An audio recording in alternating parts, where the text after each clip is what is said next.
I'm gonna be honest, like, I felt bulletproof my whole life. Like, I'm only now reaching the age where I'm like, "Maybe I should know what these numbers mean," and, like, what exactly is heart disease? Like, I kind of it always sounded like something that older people had to worry about. It didn't run in my family, so it wasn't on my radar.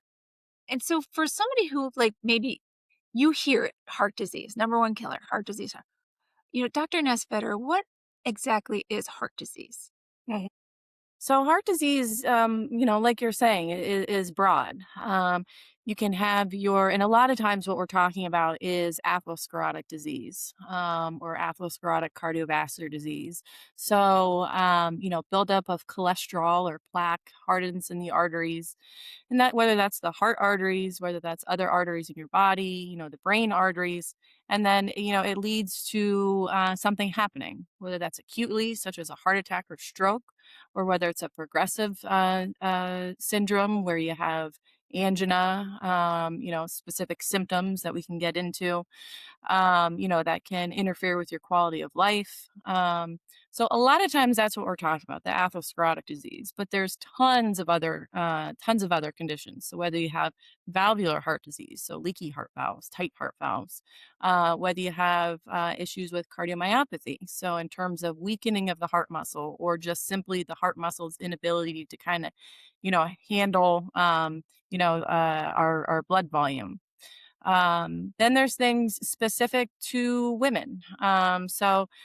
We go through as women stages through our life. So we're not constantly, at the same level in terms of our hormone fluctuations, whether that's starting as early as puberty, then, if we choose to have children through pregnancy, and then in later in life through perimenopausal and menopausal symptoms, or just perimenopause and menopause, we go through different stages that can predispose, ourselves to develop, other issues, or increase our risk for other issues with the heart. So really, it's an all-encompassing term. If that helps to pinpoint it down in any way, And yeah, what do because you it's pretty think broad. So. and what do you think that the biggest misconceptions are that women have about heart disease as far as, understanding their own heart health? Well, I think simply like what Courtney and Michelle had already said, and I think Michelle said it perfectly for a lot of females, that it wasn't on your radar. You didn't know. And that's a multifaceted, and it can take a deep dive into itself why that is. But ultimately, I mean, this dates back decades, right? Where our society was more patriarchal, and therefore, it was all about the primary breadwinner at the time, the male, the head of the household, and that led to all the original research was on men. So what we think are your typical, and I don't like to use typical and atypical, but we think of our typical symptoms, we're thinking about in the context of a man, or when their risk happens in terms of a stage of their life or age. And there's a ton of differences between females, and the American Heart Association, since they launched their Go Red for Women, Courtney can correct me, I believe it was in 2004. So interestingly, or as expected, what we did see is that awareness for cardiovascular disease and women's heart health increased significantly.